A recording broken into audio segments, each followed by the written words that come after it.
নমস্কার। ভারত কথার গ্রন্থিমোচনের 1092তম পর্বে যে বিষয় নিয়ে আমরা আলোচনা করতে আপনাদের সামনে উপস্থিত হয়েছি তার দুটি বৈশিষ্ট্য আছে। তার প্রথমটি হলো, আমরা ভারত কথার গ্রন্থিমোচনে মহাভারতের শান্তি পর্বের মধ্যে মহারাজ যুধিষ্ঠির মহামতি ভীষ্মকে একটি প্রশ্ন করেছিলেন, আমরা সেটি শুনেছি। সেখানে তিনি জিজ্ঞেস করেছেন, পিতামহ, সাংখ্য দর্শন এবং যোগ দর্শন এই দুয়ের মধ্যে যে পারস্পরিক বৈশিষ্ট্য আছে আপনি তা আমাদের কাছে বলুন। সাংখ্যে যোগে চ্যমে তাত বিশেষং বক্তম আরহসি। এবং সেখানে আমরা দেখলাম মহামতি ভীষ্ম প্রথমে যোগ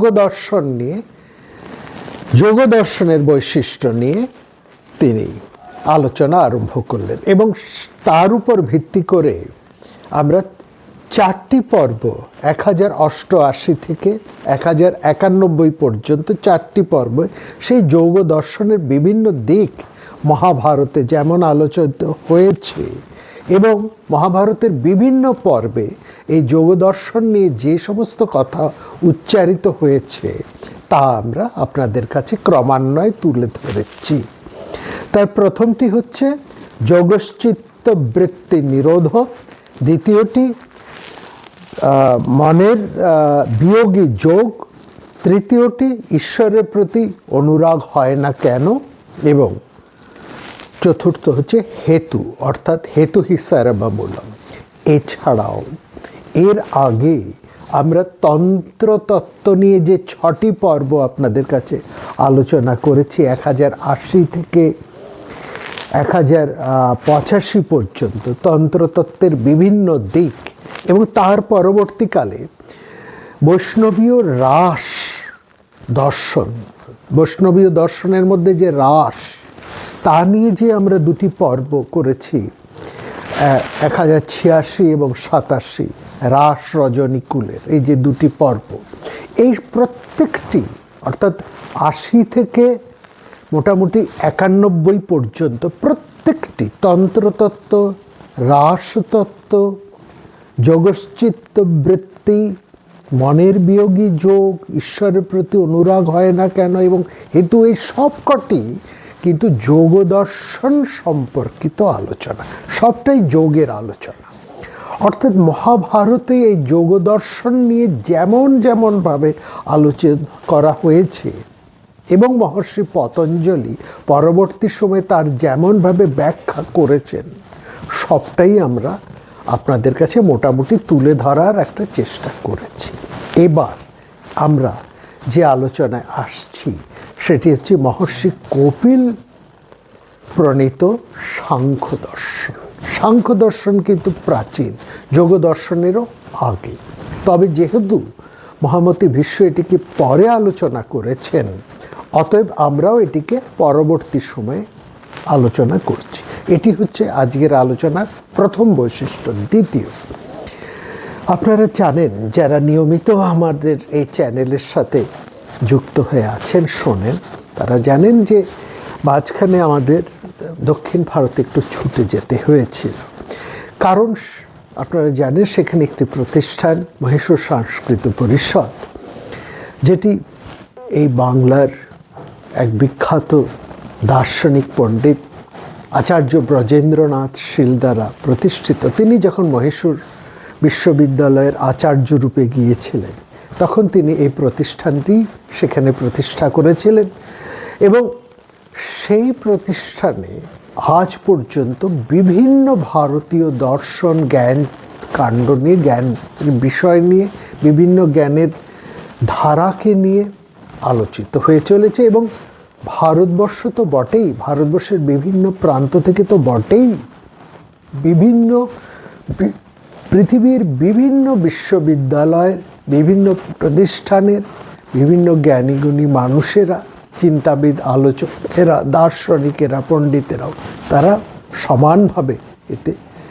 আলোচনা করে চলেছেন এবং এই আলোচনা বেশিরভাগই প্রায় বেশ কিছু বছর থেকে হয়ে চলেছে এআই এর মাধ্যমে, আর্টিফিশিয়াল ইন্টেলিজেন্সের মাধ্যমে, এটাও আপনারা জানেন।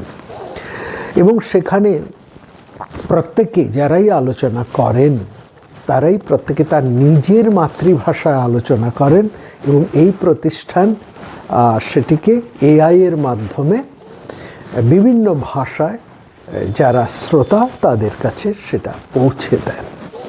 তো সেখানেও আমাদের আলোচনা করার একটা সুযোগ ঘটে, প্রত্যেক বছরই আমরা সেখানে যাচ্ছি কিছু বছর থেকে। এবার যাওয়ার একটা বিশেষ কারণ সেখানে আমরা যারা আলোচনা করি ভারতবর্ষে এবং পৃথিবীর বাইরে, তাদের একটা রিইউনিয়ন হয়েছিল, এবং সেখানে বিভিন্ন প্রান্তের, দেশ বিদেশে বিভিন্ন প্রান্তের আলোচকেরা, জ্ঞানীবানরা, তারা অনেকেই উপস্থিত হয়েছিলেন, এবং সেখানে 4টি সেশনে ভারতবর্ষের বিভিন্ন দর্শনের উপর নিয়ে কিন্তু আলোচনা হয়েছিল।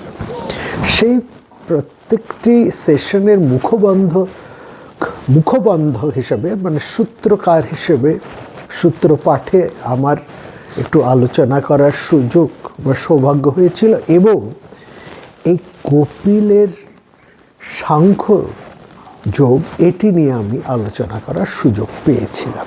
যেহেতু এই আলোচনা মহাভারতের এই ধারাবাহিক আলোচনার সাথেই একেবারেই একটা মিলে যায়, সেই জন্যে সেই আলোচনার কিছু অংশ অবশ্য আমি যেভাবে আলোচনা করতে সেখানে সুযোগ পেয়েছিলাম সেটাই আপনাদের কাছে তুলে ধরছি। আজকে প্রথমে আমরা আলোচনা করব ভারতবর্ষের এই যে দর্শন, যাকে অনেকেই এখন হিন্দু দর্শন বলেন। আমরা অবশ্য এই হিন্দু কথাটা একটু আমাদের আপত্তি আছে, কারণ হিন্দু শব্দটি বহু পরবর্তীকালের সংযোজন, এবং এটি পাশ্চাত্যদের দ্বারা সংযোজিত। আমরা কেউ এটিকে হিন্দু বলি না, এটাকে আমরা বলি সনাতন। বরং সনাতন শব্দটি অনেক বেশি গুরুত্বপূর্ণ এবং অনেক সুপ্রযুক্ত বলবো, এবং তাৎপর্যবাহী। কারণ সনাতন মানে যা অনাদি। কারণ আমাদের জ্ঞান, ভারতবর্ষ মনে করে ভারতবর্ষের জ্ঞান অর্থাৎ এই বেদ, তা হচ্ছে অনাদি, যার কোনো মানুষের দ্বারা যা কোনো সৃষ্ট নয়, অনাদি জ্ঞান, তার অনাদি অনন্ত এই জ্ঞান, সেই অর্থেই সনাতন। সেই অর্থে ভারতবর্ষের সমস্ত দর্শন, সমস্ত জ্ঞান সবই হচ্ছে সনাতন। এইভাবেই আমরা আলোচনা করি। তো এইখানে এটা আজকের পর্বে আমরা এটা দেখাবো, যেটা আমরা ওখানে বলতে পেরেছিলাম, এবং যেটা শুধু আমরা নয়, যারা আলোচনা করেছিলেন, ভারতবর্ষের প্রত্যেক আলোচক তো বটেই, বরং পৃথিবীর বিভিন্ন প্রান্ত থেকে যারা এসেছিলেন আলোচনা, তারাও এক বাক্যে ভারতবর্ষের এই দর্শনের মহিমাকে তারা কি অনন্তভাবেই না, কি শ্রদ্ধার সঙ্গেই না তারা স্বীকার করেছে।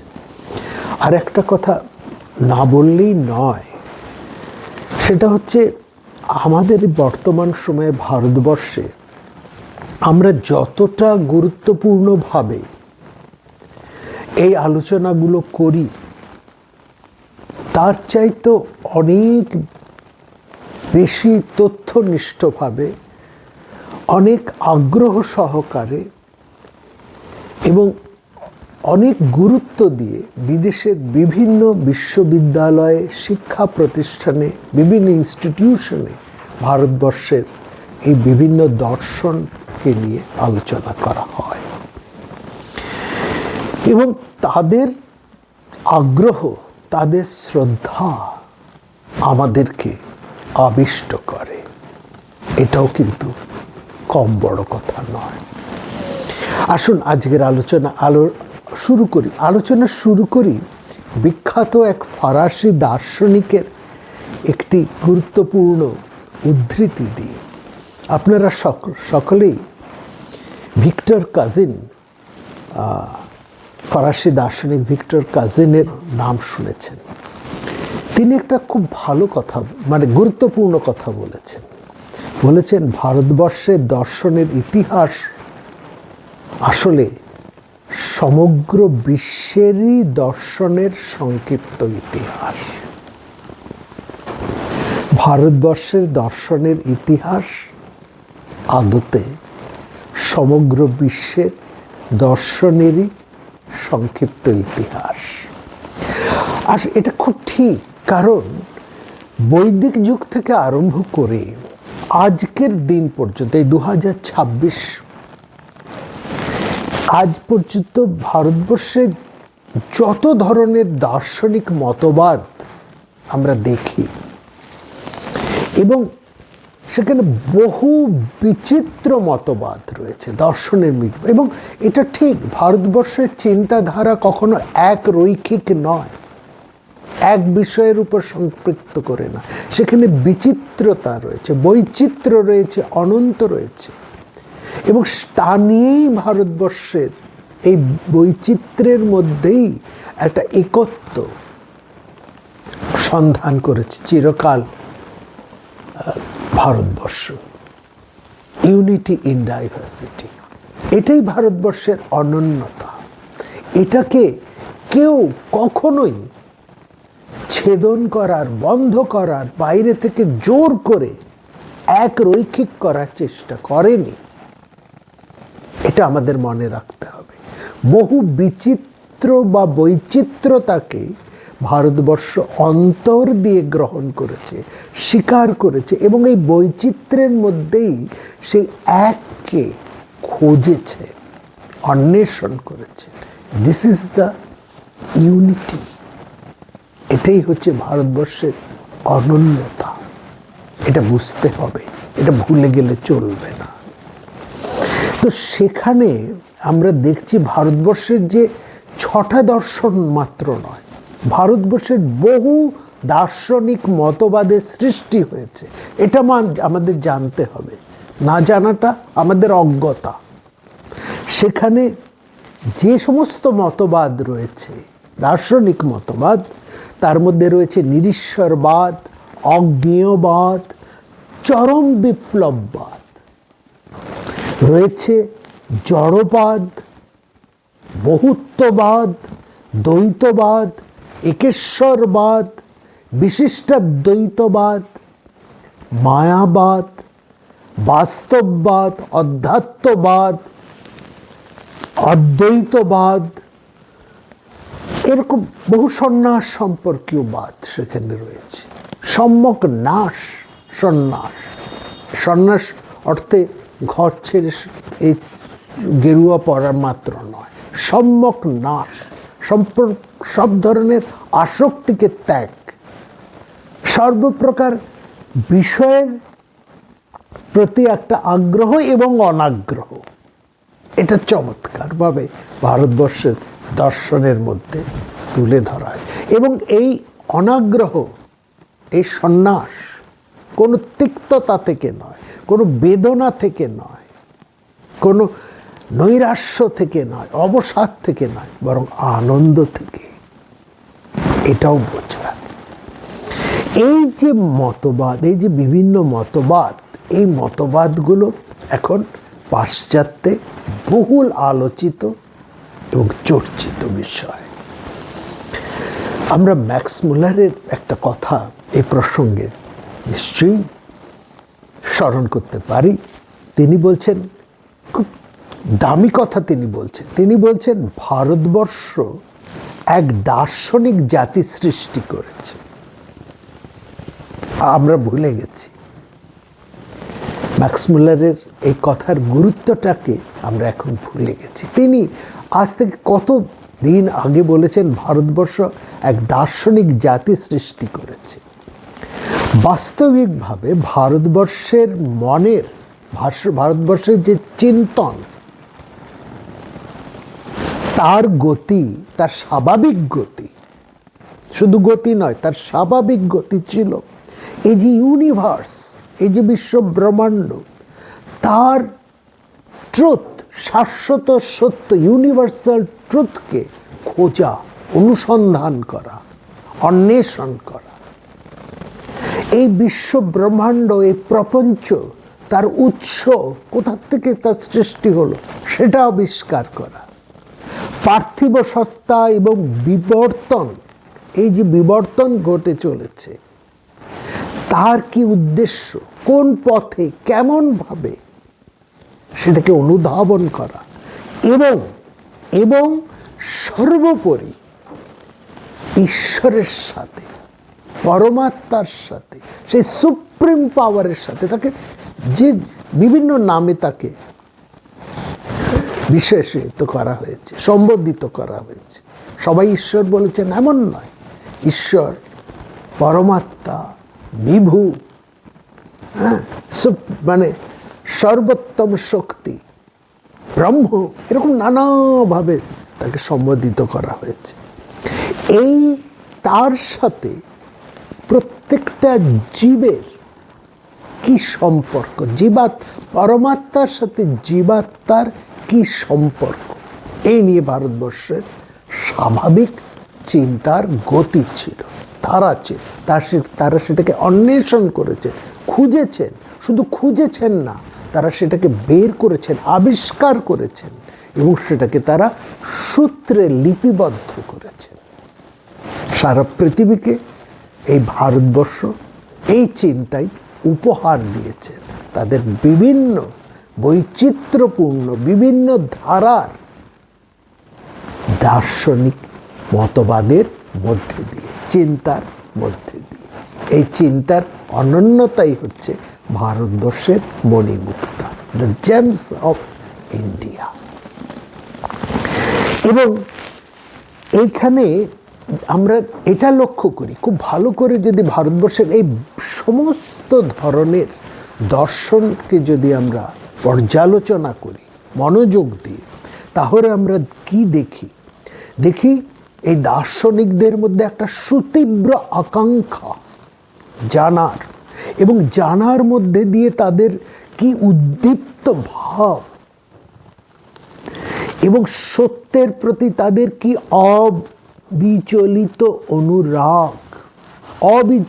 অনুরাগ, সত্যের প্রতি, সার্চ ফর দ্য ট্রুথ। এবং তার দ্বারা পরিচালিত হয়ে এই দার্শনিকেরা, এই ঋষিরা, এই মুনিরা অনেক প্রাকৃতিক এবং আধ্যাত্মিক নিয়মগুলোকে আবিষ্কার করেছেন, এবং শুধু আবিষ্কার করেছেন না, লজিক্যালি, যাকে সায়েন্টিফিক্যালি বলা হয়, এই লজিক যে দর্শন, ন্যায় দর্শন, সেটাও এই ভারতবর্ষেরই অবদান। এই লজিক্যালি সেটাকে তারা এস্টাবলিশ করেছেন। তারা যেটাকে আবিষ্কার করেছেন, তারা শুধুমাত্র তারা নিজেরাই জেনেছেন তা নয়, তারা সেটাকে জেনে অন্যকেও জানিয়েছেন। কিভাবে? লজিক্যালি, সায়েন্টিফিক্যালি, এবং সেটাকে অ্যাসেন্ডিং অ্যান্ড ডিসেন্ডিং থিওরির মধ্যে দিয়ে, এবং সেটাকে বলা হয় অবরোহ আরোহ তর্ক বিজ্ঞানের সূত্রের মধ্যে দিয়ে তার ব্যাখ্যা করেছেন। এবং সেখানে তারা দেখিয়েছেন একটা সমপ্রকৃতি, একটা পদার্থ থেকে বৈচিত্র্যময়, বিস্ময়কর এই মহাজাগতিক বিবর্তন কিভাবে ঘটে চলেছে, সেটাকে তারা দেখিয়েছেন, আমাদের কাছে যুক্তি সহকারে তুলে ধরেছেন তাদের দর্শন, চিন্তন, তাদের ভাবনা, তাদের উপলব্ধি। এবং সেখানে আমরা প্রফেসর হাক্সলে আরেকটা কথা আমরা সেখানে বলি, যে বহু সহস্র বছর আগে এই হিন্দু শব্দটা তো একটু আগেই আমরা বললাম এটা পাশ্চাত্যের অবদান। এই হিন্দু ঋষিরা, হাক্সলি বলছেন, তারা যা বলেছেন, হাক্সলি বলছেন, এই হিন্দু দার্শনিকরা, হিন্দু ঋষিরা যা বলেছেন, পরবর্তী সময়ে বিশ্ব তাকেই অনুসরণ করেছে। স্যার মানিয়ার উইলিয়াম, তার একখানা বিখ্যাত বই আছে, ব্রাহ্মণিজম অ্যান্ড হিন্দুইজম, ব্রাহ্মণত্ব এবং হিন্দুত্ব। এই বইটিতে তিনি বলছেন, সেই বইটির বাংলা অনুবাদ করেছেন প্রখ্যাত সন্ন্যাসী বিবেকানন্দের গুরু ভাই স্বামী অভেদানন্দ, তিনি চমৎকার করে যে মনিয়ার উইলিয়ামসের সেই বক্তব্যটাকে যা তুলে ধরেছেন তার ভাষায়, তার বাংলা অনুবাদে আমরা আপনাদের কাছে তুলে ধরছি। উইলিয়ামসের বক্তব্য, সেখানে বলছেন বাস্তবিক পক্ষে, উইলিয়ামস বলছেন বাস্তবিক পক্ষে আমার সময়ের অসঙ্গতির কথা না ধরলে হিন্দুরা স্পিনোজার অস্তিত্বে 2000 বছরের আগে স্পিনোজাবাদী ছিলেন। অর্থাৎ স্পিনোজা যা কথা বলছেন, হিন্দু দার্শনিকেরা স্পিনোজা 2000 বছর আগে তা বলে গেছেন। ডারউইনের বহু শতাব্দী পূর্বে ডারউইন যা কথা বলছেন, হিন্দু দার্শনিকেরা সেই কথা বলে গেছেন দার্শনিকেরা। এবং বর্তমান সময়ে স্যার উইলিয়ামস বলছেন, বর্তমান সময়ে যে বিবর্তন নিয়ে পাশ্চাত্য এত মাতামাতি করছেন, সেই প্রত্যেকটি বিবর্তনের সূত্র কিন্তু ভারতীয় সূত্র থেকেই ধার করা, এতে কোনো ভুল নেই। আসলে আমরা যদি আমাদের ভারতবর্ষের এই চিন্তাধারাকে, দার্শনিক মতবাদকে একটু ধৈর্য দিয়ে গভীরভাবে পাঠ করি, অনুসন্ধান করি, তাহলে দর্শন শাস্ত্রের সমগ্র ইতিহাসে যে আবিষ্কারের কথাগুলো বলা হয়েছে তাদের মধ্যে সব কটার উৎসই আমরা আমাদের দর্শন চর্চার মধ্যে পাই, খুঁজে পাব। এবং এটা ঠিক, পাশ্চাত্য দার্শনিকেরা বারবার এই কথা বলেছেন, আজও তারা বলেন, স্বীকার করেন। বড় বড় যে সমস্ত পাশ্চাত্য দর্শনের দার্শনিকেরা আছেন, গুরুত্বপূর্ণ স্কলাররা আছেন, সায়েন্টিস্টরা আছেন, ফিলোসফার্সরা আছেন, তারা কিন্তু আজও এক কথা এটা বলেন যে এই জগতের রহস্য সন্ধান কিন্তু ভারতবর্ষের ষড়দর্শনের মধ্যে দিয়েই ঘটেছে। এবং এই যে ষড়দর্শন, ভারতবর্ষে এই যে 6টি দর্শন, তার অনেকগুলো শাখা প্রশাখা রয়েছে, এটাও আমরা জানি। তার মধ্যে কণাদের যে সুপ্রাচীন বৈশেষিক দর্শন, সেটি বিশ্ব ব্রহ্মাণ্ডের সৃষ্টির মূলে যে অণু পরমাণুর যে সংযোগ, তার কথা সর্বপ্রথম বলেছে কণাদ। আজ কত হাজার বছর আগেকার মানুষ, সেটা আপনারা একটু দেখে নেবেন। এবং সেখানে কণাদের এই দর্শন, বৈশেষিক দর্শন, খুব দৃঢ়তার সাথে এই কথা বললে যে অণু পরমাণু ঈশ্বরের দ্বারা সৃষ্ট হয়নি, এগুলো ঈশ্বরের মতনই শাশ্বত। যে শক্তি দুটো পরমাণুর মধ্যে মিলন ঘটায় এবং পরমাণু সমষ্টি সৃষ্টি করে, সে শক্তি আসে ঈশ্বরের কাছ থেকে। এই ঈশ্বরকে না, এই ঈশ্বর হচ্ছে ব্যক্তি ঈশ্বর, তিনি জ্ঞানবান, তার আশা আকাঙ্ক্ষা আছে, তিনি হচ্ছেন সমস্ত কার্যের কর্তা ও নিয়ামক। এবং কণাদের এই দর্শন এই ইউনিভার্সের শাশ্বত উপাদান কি নিয়ে এই ইউনিভার্সের গঠিত, তা কিন্তু সবার আগে, আজ থেকে বহু হাজার বছর আগে পরিষ্কার করে ব্যাখ্যা করেছে।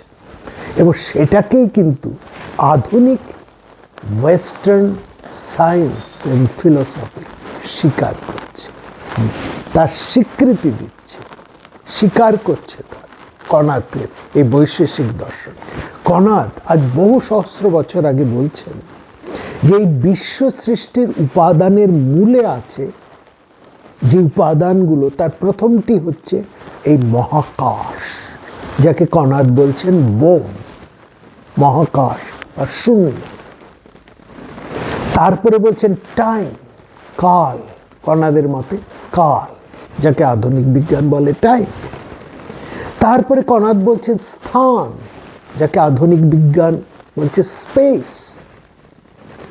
আত্মা এবং মন, এই কটা, অর্থাৎ এই সম্পূর্ণ মহাকাশ বা শূন্য, তারপরে কাল বা সময়, স্থান বা স্পেস, আত্মা এবং মন, এই পাঁচটা নিয়ে এই ইউনিভার্স গঠিত। এই পাঁচটা হচ্ছে প্রকৃতির শাশ্বত উপাদান। মনকে অণুর মতনই সূক্ষ্ম কিন্তু বিরাট যে বিভু যে শক্তি, তার থেকে মন আলাদা, সম্পূর্ণ একটা আলাদা এবং একটা জড়। এ কথা কিন্তু কনাদ বহু আগে বলেছে। কনাদের পরে আসছেন গৌতম, মহর্ষি গৌতম। তার দর্শন হচ্ছে ন্যায় দর্শন। ন্যায় দর্শন একই কথা বলছেন প্রায় অন্যান্য দর্শনের মতন, যেমন প্রকৃতি, আত্মা, ঈশ্বর সম্পর্কে, মানে সেই সর্বশক্তির সম্পর্কে যথার্থ জ্ঞান অর্জন ও মোক্ষ লাভ। এই গৌতমকে জন ডেভিস, তিনি গৌতমকে তুলনা করেছেন ইস্টার ভারতবর্ষের অ্যারিস্টটল, এবং বলছেন গৌতম যা বলেছেন, মহর্ষি গৌতম যা বলেছেন, জন ডেভিস বলছেন তার লেখায়, অ্যারিস্টটল বহু বছর পরে সেই একই কথা বলেছেন। অর্থাৎ অ্যারিস্টটলের উপলব্ধির বহু পূর্বে গৌতমের ন্যায় দর্শন প্রতিষ্ঠিত, এবং সেখানে বলছেন যে গৌতমের দর্শন এত লজিক্যালি প্রতিষ্ঠিত, তাকে অস্বীকার করবার কোনো সাধ্য বা কোনো ক্ষমতা কারণ নেই। তারপরেই আসছেন কপিলের সাংখ্য দর্শন। অর্থাৎ প্রথমে আমরা পাচ্ছি কনাদ বৈশেষিক, তারপরে পাচ্ছি গৌতম তার ন্যায় দর্শন, এবং তারপরে পাচ্ছি মহর্ষি কপিল তার সাংখ্য দর্শন। কপিল এর সময়টা 700 years BC, অর্থাৎ যীশুখ্রিস্টের জন্মের 700 বছর পূর্বের লোক হচ্ছেন কপিল। তাকে ইউরোপিয়ান, সমগ্র ইউরোপের ফিলোসফার্স এবং সায়েন্টিস্টরা তাকে বলেন, তিনি কপিল হচ্ছেন এই পৃথিবীর বিবর্তনবাদের জনক। হারবার্ট স্পেন্সার, তার দর্শন, বিখ্যাত দর্শন, পাশ্চাত্য দর্শনের মধ্যে স্পেন্সার্সের দর্শন খুব বিখ্যাত দর্শন। তিনি কপিলকে তার প্রধান সূত্র বা অবলম্বন হিসেবে স্বীকার করেছেন। অর্থাৎ স্পেন্সার্স দর্শন, philosophy of Spencer's, Herbert Spencer's, কপিলের দর্শনের উপরই প্রতিষ্ঠিত। এবং একথা কেবলমাত্র আমরা বলছি না, ইউরোপের বহু দার্শনিক, বহু আলোচক যারা স্পেন্সার্সের দর্শন নিয়ে আলোচনা করেছেন, তারা পাশাপাশি কপিলের দর্শনকেও আলোচনা করেছেন এবং বলেছেন কপিলের দর্শনের উপরই স্পেন্সার্সের সমস্ত সূত্র প্রতিষ্ঠিত। এবং সেখানে কপিল, আমরা কপিলের কথায় আসছি, মহর্ষি কপিল, তিনি কণাদের, তার পূর্ববর্তী কণাদের পরমাণুবাদকে কিন্তু স্বীকার করেননি। কপিলের মতে পরমাণুর মূলে আছে একটা শাশ্বত মহাজাগতিক শক্তি, আর সেই শক্তিকেই তিনি বলছেন প্রকৃতি। সেই শক্তিকেই তিনি বলছেন প্রকৃতি।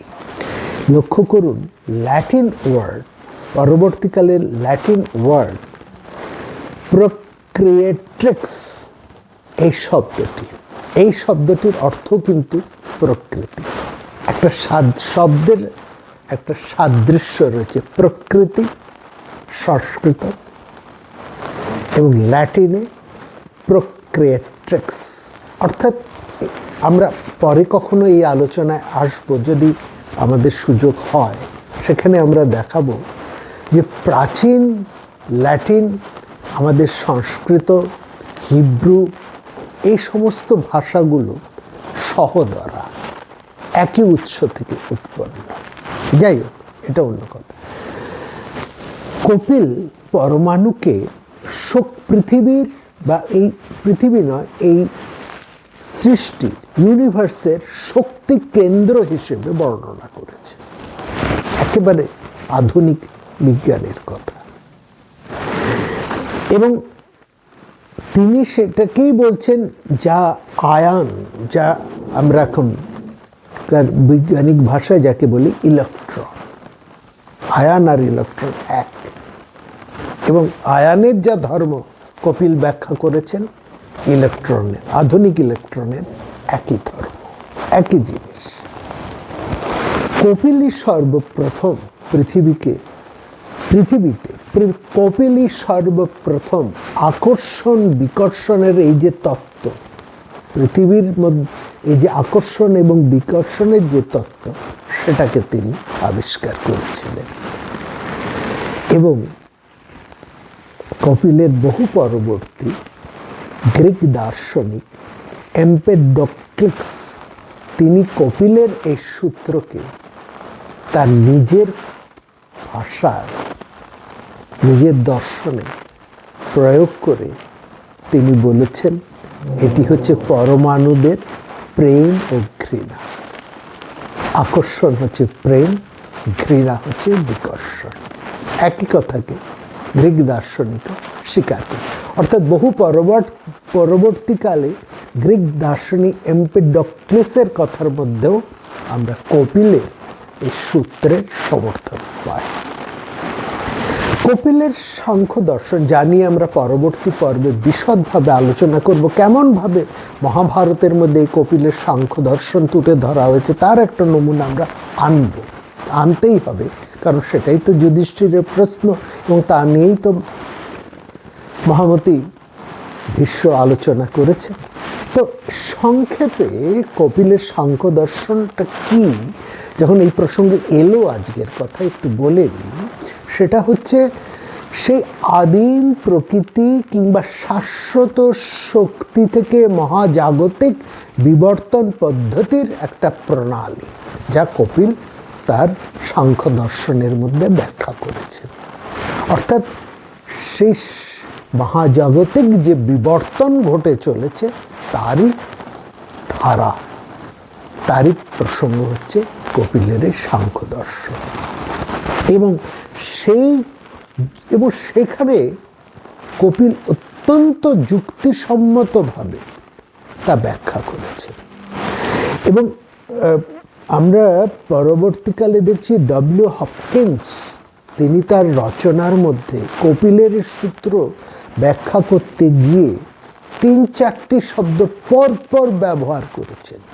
তিনি বলেছেন very logically, scientifically and rational. এই পরপর 3টি শব্দ তিনি ব্যবহার করেছেন। হ্যাঁ, যে Kapil described the theory of attraction and destruction, এই কথা। এবং তিনি বলছেন, এটা আরো চমৎকারভাবে হপকিন্স দেখাচ্ছেন যে প্লেটো কেমনভাবে, প্লেটো পিথাগোরাসের যে মতবাদ, যে সূত্র, তা কপিলের এই দর্শনের কাছে, সাংখ্য দর্শনের কাছে কতটা ঋণী। সেই কপিলের সাংখ্য দর্শন থেকে প্রভাবিত হয়ে প্লেটো, পিথাগোরাস তাদের সূত্রকে তুলে ধরেছে। এটা আমরা জানতে পারছি পাশ্চাত্য দার্শনিকদের কথা থেকে। অর্থাৎ কপিলের মহিমা প্রকাশ করছেন পাশ্চাত্য দার্শনিক, পাশ্চাত্য পণ্ডিতেরা। তারা যখন বলছেন, এটাই দুঃখের কথা, তখন আমরা কপিলের সম্পর্কে একটু আগ্রহী হচ্ছি। আমাদের চেয়ে অনেক বেশি আধুনিক সময়ে কপিলের সাংখ্য দর্শন নিয়ে পাশ্চাত্যে চর্চা হচ্ছে। তো এখানে আমরা দেখছি সে জন ডেভিস, যার কথা আমরা আগেও বলেছি, তিনি তার সেই হিন্দু ফিলসফি, এই যে বিখ্যাত তার বই, সেখানে তিনি কপিলের মতবাদকে পৃথিবীর সর্বপ্রথম লিপিবদ্ধ দার্শনিক মতবাদ বলে উল্লেখ করেছেন। তিনি বলছেন, এবং যার অনুবাদ করেছেন স্বামী অভেদানন্দ, তিনি বলছেন পৃথিবীর প্রাচীনতম লিপিবদ্ধ এক দর্শন হচ্ছেন কপিলের সাংখ্য দর্শন। এবং সেখানে কপিল যুক্তির সাহায্যে বিভিন্ন রহস্যময় প্রশ্নের উত্তর দেওয়ার চেষ্টা করেছেন। কিভাবে এই জগতের উৎপত্তি হলো, মানুষের প্রকৃতি এবং পরস্পরের প্রতি, মানুষ এবং প্রকৃতির পরস্পরের সঙ্গে কী সম্পর্ক এবং তাদের ভবিষ্যৎ পরিণতি কি হতে পারে, এই সমস্ত প্রশ্ন যা চিন্তাশীল মানুষের মধ্যে ওঠে, তার উত্তর আমরা কপিলের সাংখ্য দর্শন থেকে পেতে পারি। এবং ডেভিস, মিস্টার জন ডেভিস, তিনি একথাও বলছেন, পরবর্তী সময়ে জার্মান দার্শনিক শোপেনহাওয়ার ও হার্টম্যান বহুভাবে কপিলের এই সাংখ্য দর্শনের দ্বারা প্রভাবিত। এবং তিনি তার লেখায় the philosophy of the Hindu philosophy, তার যে বিখ্যাত বই, সেখানে তিনি বলছেন যে মানুষের ধীশক্তি, মানুষের প্রজ্ঞা কত দূর পর্যন্ত পৌঁছতে পারে তার নিদর্শন আজ থেকে 2000 বছর আগে হিন্দু ফিলসফার্সরা তাদের রচনার মধ্যে দেখিয়েছিলেন। এবং সেখানে তিনি বিশেষভাবে কপিল, পতঞ্জলি এদের নাম উল্লেখ করেছিলেন। এবং এখানে একটা জিনিস যেটা আমরা দেখছি, কপিল, মহর্ষি কপিল সৃষ্টিকর্তার একটা অস্তিত্বকে, তিনি কিন্তু ঈশ্বরকে স্বীকার করেন না। কপিলের যে সাংখ্য দর্শন সেটা নিরীশ্বরবাদ, ঈশ্বরের অস্তিত্বকে স্বীকার করেন না, বরং কপিল প্রত্যেকটা ব্যক্তি আত্মা, ইন্ডিভিজুয়াল অস্তিত্বকে স্বীকার করে।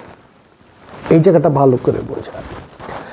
সাংখ্য দর্শন, কপিলের সাংখ্য দর্শন ঈশ্বরের অস্তিত্বকে স্বীকার করে না, বরং ইন্ডিভিজুয়াল লিটির উপরে বিশেষ জোর দেয়। এবং কপিল স্বীকার করেন প্রত্যেক ইন্ডিভিজুয়াল, প্রত্যেকটা ব্যক্তি মানুষ, প্রত্যেকটা ব্যক্তি আত্মা, প্রত্যেকটা জীব, মানুষ হতে পারে, অন্যান্য প্রাণী, সব, প্রত্যেকটা ব্যক্তি আত্মা সনাতন, অনন্ত, অবিনশ্বর।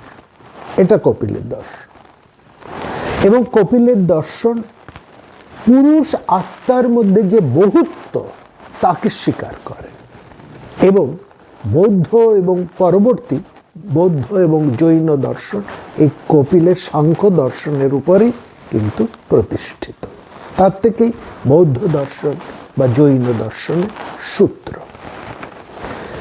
এরপরে কপিলের পরে আমরা পাই পতঞ্জলির যোগ দর্শন। যোগ দর্শন নিয়ে আমরা আলোচনা আগে করেছি, তবু একটু যখন কপিলের দর্শন এলো তখন একটু আমাদের যোগ দর্শনের কথা বলতেই হবে, কারণ যুধিষ্ঠিরের প্রশ্নটাই তো তাই ছিল। তিনি প্রশ্ন করেছেন সাংখ্য দর্শন এবং যোগ দর্শনের মধ্যে যে পারস্পরিক যে বৈশিষ্ট্য, তাদের মধ্যে যে পারস্পরিক সম্পর্ক, সেটা তিনি জানতে চেয়েছেন। সুতরাং এখানে একটু আমাদের আবার যোগ দর্শনের একটু কথা আমাদের এখানে বলতে হবে। কপিলের দর্শনের সাথে যোগ দর্শনের কোথায় মিল এবং কোথায় অমিল, অন্তত এইটুকু আমাদের বলতে হবে। সেখানে আমরা দেখছি যে কপিলের সাংখ্য দর্শন এবং পতঞ্জলির যোগ দর্শনের মধ্যে একটা বিরাট পার্থক্য বা মূল পার্থক্য। সেটা কি? পতঞ্জলির যোগ দর্শন ঈশ্বরের অস্তিত্বকে স্বীকার করে, যেখানে আমরা শুনলাম কপিল ঈশ্বরের অস্তিত্বকে স্বীকার করেন না। অর্থাৎ মহাজাগতিক কোনো সুপ্রিম পাওয়ারকে কপিল স্বীকার করেন না, যেটা পতঞ্জলি করেন। এবং পতঞ্জলির যোগ দর্শনের মতে সেই সুপ্রিম পাওয়ার, যাকে তিনি ঈশ্বর বলছেন, তিনি সেই পুরুষ, যাকে পুরুষ বলেছেন পতঞ্জলি। ঈশ্বর, সরাসরি ঈশ্বর কোথাও হয়তো বলেননি, কোথাও তিনি সেই বিরাট পুরুষ এই শব্দও বলেছেন। মহান, মহান শব্দটি তিনি সেখানে ব্যবহার করেছেন। সেই বিরাট শক্তিকে ব্যবহার করতে গিয়ে তিনি মহান শব্দটিকে ব্যবহার করেছেন। বলছে সেই মহান, সেই পুরুষ, তিনি নিরাকার, অনন্ত, সর্বজ্ঞ, সর্বপ্রকার ক্লেশ, কর্ম, বাসনা থেকে তিনি মুক্ত। কিন্তু এই বিশ্ব ব্রহ্মাণ্ডের সৃষ্টিকর্তা নন। এইখানে আবার কপিল আর পতঞ্জলির মিল। কপিলও বিশ্ব ব্রহ্মাণ্ডের সৃষ্টিকর্তা হিসেবে কোনো সুপ্রিম পাওয়ারকে স্বীকার করেন না, পতঞ্জলিও করেন না। পতঞ্জলি বরং কপিলের যে সৃষ্টিতত্ত্বের যে থিওরি, সেটাকে পতঞ্জলিও স্বীকার করে। অর্থাৎ কপিল যেভাবে সৃষ্টিতত্ত্বের যে থিওরি কপিল দেখিয়েছেন, যে আমরা পরে আলোচনা আসব, সেটা পতঞ্জলি যোগ দর্শন একইভাবে স্বীকার করছে। এই জায়গায় মিল। অমিল হচ্ছে সুপ্রিম পাওয়ারকে পতঞ্জলি স্বীকার করেন, কপিল সুপ্রিম পাওয়ারকে স্বীকার করেন না, কিন্তু কপিল ব্যক্তি আত্মাকে স্বীকার করেন এবং তার মতে ব্যক্তি আত্মা শাশ্বত, অনন্ত, অবিনশ্বর। কপিল এবং পতঞ্জলি দুজনেই মনে করেন মন সম্পর্কে দুজনের চিন্তা এক, ভাবনা এক, এবং এই মনকে খুব চমৎকারভাবে কপিল এবং বিশেষ করে পতঞ্জলি ব্যাখ্যা করেছে। পতঞ্জলি অসাধারণভাবে মনকে ব্যাখ্যা করেছে, আসছে সেই কথা। এবং তারা দুজনেই বলছেন মন হচ্ছে একটা জড় পদার্থ,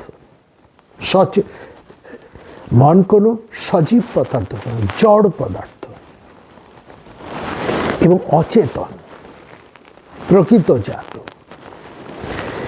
এবং এটা কিন্তু ইউরোপিয়ানরা আগে স্বীকার করত। তারা বলতো মন হচ্ছে সচেতন, কিন্তু ভারতবর্ষ কত হাজার বছর আগে দেখিয়েছে মন হচ্ছে জড়বস্তু।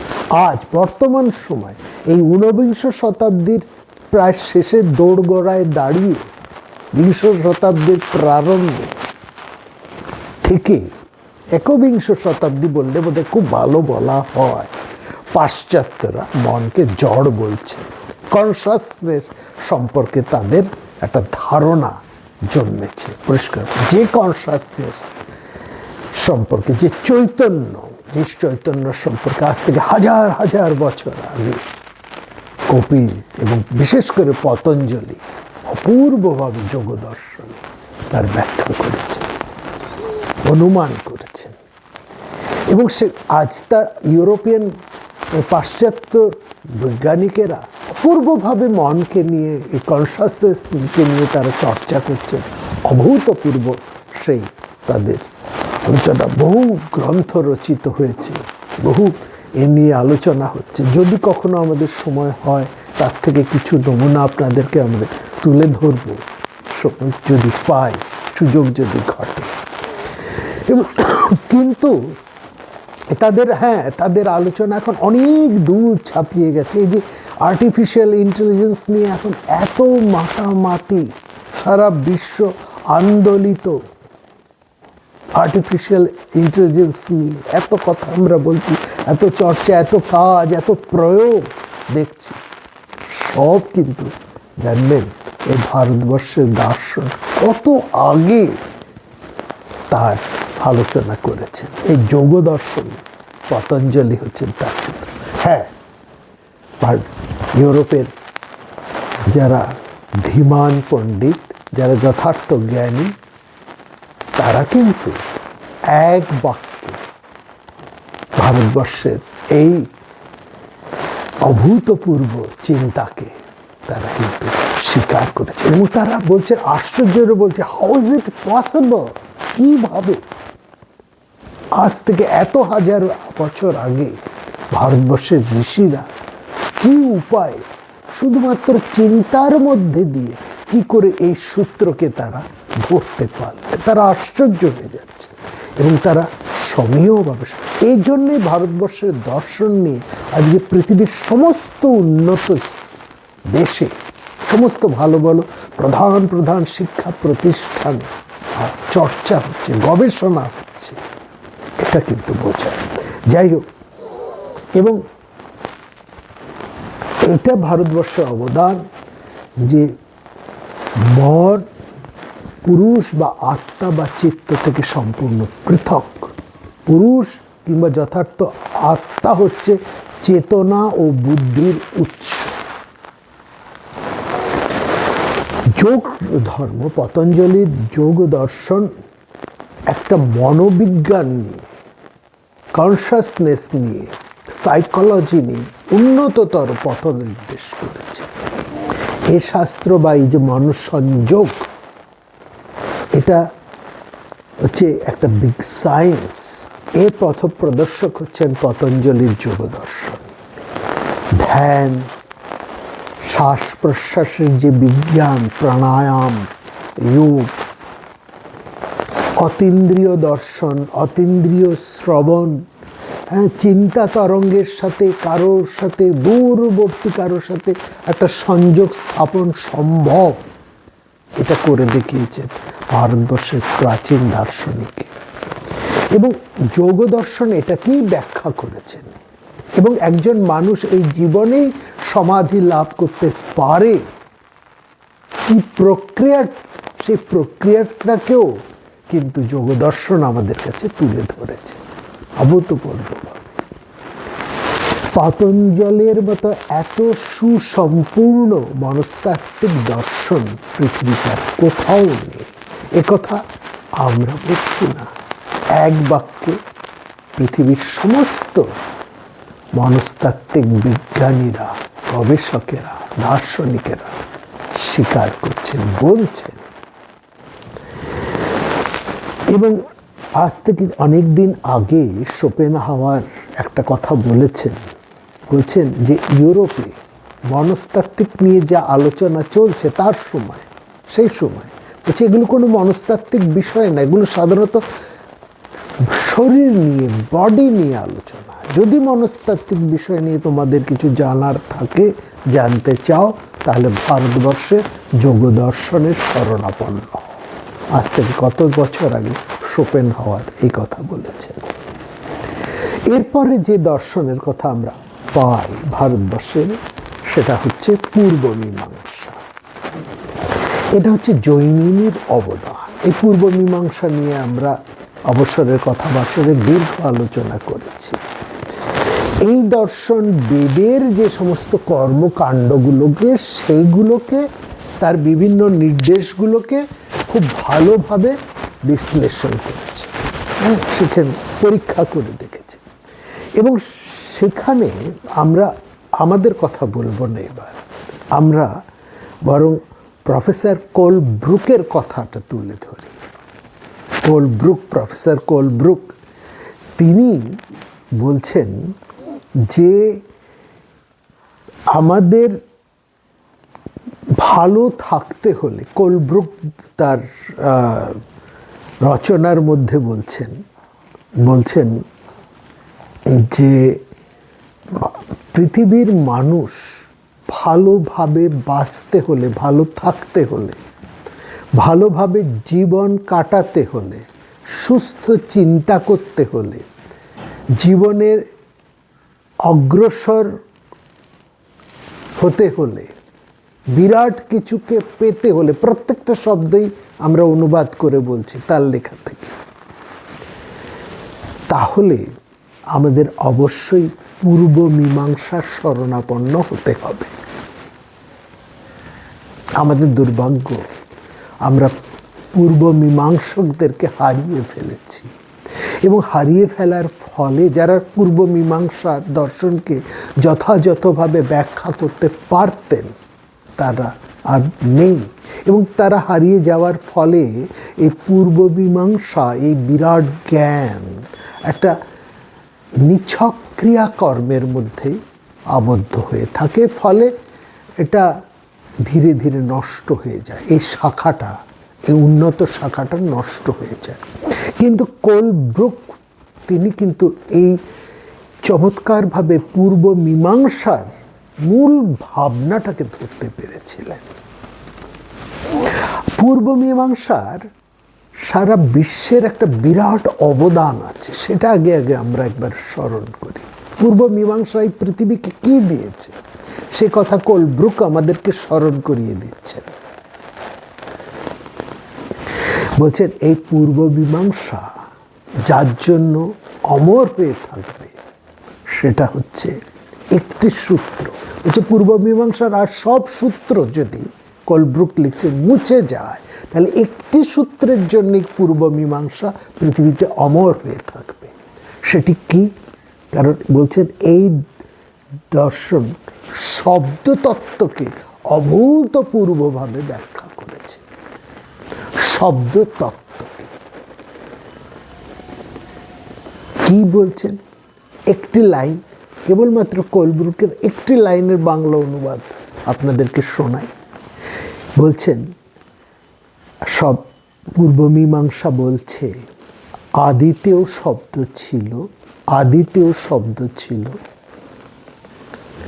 এই শব্দ থেকেই এই সমগ্র বিশ্ব প্রপঞ্চের, ইউনিভার্সের সৃষ্টি। এই শব্দই সেই পরম শক্তির সাথে একাকার, এবং এই শব্দই হচ্ছে সেই সুপ্রিম পাওয়ার। আরেকবার রিপিট করি, আদিতেও শব্দ ছিল, শব্দই হচ্ছে অনাদি। এর কোথায় এর উৎস আমরা জানি না। কোলব্রুক বলছে কোথার থেকে এই শব্দের উৎস জানা যায় না, এটা অনাদি, সনাতন। এবং এই শব্দ থেকেই এই ইউনিভার্সের সৃষ্টি, এই উৎস। এই শব্দই এই ইউনিভার্সের সুপ্রিম পাওয়ারের সাথে একাকার। এবং এই শব্দই, এই সাউন্ডই হচ্ছে সেই সুপ্রিম পাওয়ার। এই কথাটাই, এই ধারণাটাই পূর্ব মীমাংসা পৃথিবীকে জানিয়েছে। এটাই পূর্ব মীমাংসার একটা শ্রেষ্ঠতম অবদান বা দান এই পৃথিবীকে, এই বিশ্বকে। এর জন্যেই পূর্ব মীমাংসা অমর হয়ে আছে। এই ধারণা পূর্ব মীমাংসাই সর্বপ্রথম পৃথিবীকে জানিয়েছে। এবং বলছেন কোলব্রুক এখানেই থেমে থাকছেন না, তিনি বলছেন এই পূর্ব মীমাংসার মধ্যে যে সূত্রগুলো আছে যা নিয়ে তারা নিরন্তর চিন্তা করেছেন, অন্বেষণ করেছেন, খোঁজ করেছেন, সেই সূত্রগুলো যে তথ্য আমাদের কাছে তুলে ধরে, তাদের খোঁজের অন্বেষণের যে ফল পৃথিবী লাভ করেছে, সেই ফলগুলো কি না, এর থেকে একজন মানুষ, এই ফিলসফি, এই পূর্ব মীমাংসার এই ফিলসফি, একজন মানুষের কি করা উচিত, কিভাবে সে শরীরকে পরিচালনা করবে, তার কি করা উচিত, এবং তার এই শরীরকে সে কিভাবে পরিচালনা করবে, মনকে কিভাবে পরিচালনা করবে, কি সে করবে এবং সে কি করবে না, কি ধরনের কাজ করবে, কি ধরনের কাজ করবে না, কোন ধরনের অনুষ্ঠান করবে, করবে না, কিভাবে সে প্রার্থনা অর্থাৎ প্রেয়ার করবে বা করবে না, কি ধরনের খাবে বা খাবে না, কখন খাবে ও কখন খাবে না, ইত্যাদি শারীরিক এবং জৈবিক বিষয় নিয়ে খুঁটিনাটি ভাবে তথ্য অত্যন্ত গুরুত্বপূর্ণভাবে অন্বেষণ করেছেন। এবং সেখানে এই পূর্ব মীমাংসা জানাচ্ছে, কোলব্রুক লিখছেন যে এর ফলেই একজন মানুষ, তারপর বলছে একটা জাতি, একটি সমাজ, একটি রাষ্ট্র কিভাবে আরো সমৃদ্ধ থেকে সমৃদ্ধতর, সুস্থ থেকে সুস্থতর, উন্নত থেকে উন্নততর হতে পারে তার উপায় দেখিয়েছে পূর্ব মীমাংসা। এবং পূর্ব মীমাংসার এই সুশৃঙ্খল বিন্যাস, তথ্যগুলি, এই দর্শনগুলি এমন সত্যকে আমাদের পৃথিবীতে উপহার দিয়েছে যা পালন করলে একটা সুস্থ আনন্দময় পৃথিবী আমরা পেতে পারি। এইটাই, এবং বলছেন কোলব্রুক বলছেন ভারতবর্ষের যত দর্শন আছে এবং দর্শনের মধ্যে সবচাইতে জীবনের প্রত্যেকটা মানুষের, প্রত্যেকটা জীবের এবং এই পৃথিবীর সুস্থিতির জন্য যে দর্শন সবচাইতে বেশি চিন্তা করেছে এবং নীতি নির্ধারণ করেছে সেটাই হচ্ছে পূর্ব মীমাংসা। যেই পূর্ব মীমাংসা থেকে আমরা আমাদের স্মৃতিগুলোকে পাই। প্রাচীন স্মৃতির উৎসই হচ্ছে এই পূর্ব মীমাংসা। সব শেষে, সব দর্শনের শেষে আধুনিক দর্শন, যেটা সবচাইতে কনিষ্ঠতম এবং বর্তমান পৃথিবীর সবচাইতে গুরুত্বপূর্ণ জনপ্রিয় দর্শনটি হচ্ছে উত্তর মীমাংসা বা বেদান্ত দর্শন। এটি ভারতবর্ষ শুধু নয়, বর্তমান পৃথিবীর সর্বাধিক জনপ্রিয় দর্শন। ভারতবর্ষের বৌদ্ধ দর্শনের অবলুপ্তির পরেই এই বেদান্ত দর্শন হয়ে দাঁড়িয়েছে সবচাইতে ক্ষমতাবান এবং সবচাইতে প্রতিষ্ঠিত বৈজ্ঞানিক দর্শন। এবং সেখানে এই দর্শন সম্পর্কে কোলব্রুক যা কথা বলেছেন তার অনুবাদ করেছেন আজ সন্ন্যাসী প্রবর স্বামী অভেদানন্দ, শ্রীরামকৃষ্ণদেবের অন্যতম পার্ষদ। তার বাংলা অনুবাদটি আপনাদের কাছে তুলে আজকের আলোচনা শেষ করব। তিনি কোলব্রুকের হুবহু বাংলা অনুবাদ করে আমাদেরকে উপহার দিয়েছেন। সেখানে কোলব্রুক লিখছেন, স্বামী অভেদানন্দের বাংলা অনুবাদে আমরা পড়ছি, বলছেন যে ষড়দর্শনের কথা, ভারতবর্ষের ষড়দর্শনের কথা জানা যায় তার মধ্যে বেদান্ত দর্শন দার্শনিক চিন্তার উচ্চতম শৃঙ্গে পৌঁছেছে। মানুষের দার্শনিক চিন্তা বোধ যত দূর সম্ভব পৌঁছতে পারে, যত উচ্চতা লাভ করতে পারে, তার নিদর্শন এই বেদান্ত দর্শন। বিভিন্ন দর্শন শাস্ত্র বিশেষভাবে এবং সতর্কভাবে পাঠ করে এইটাই আমাদের, কোলব্রুক লিখছেন, এটাই আমাদের সিদ্ধান্ত যে পিথাগোরাস ও এলিয়েটপন্থী প্রাচীন গ্রিক দার্শনিকদের যাবতীয় গভীরতম সত্য ওই বেদান্ত দর্শনের মধ্যেই নিহিত। এবং তারপরে স্বামী অভেদানন্দ E.W. হপকিন্সের একটি কথাকে বাংলায় অনুবাদ করে দিয়েছেন, সেটাও আমরা আপনাদের কাছে তুলে ধরছি।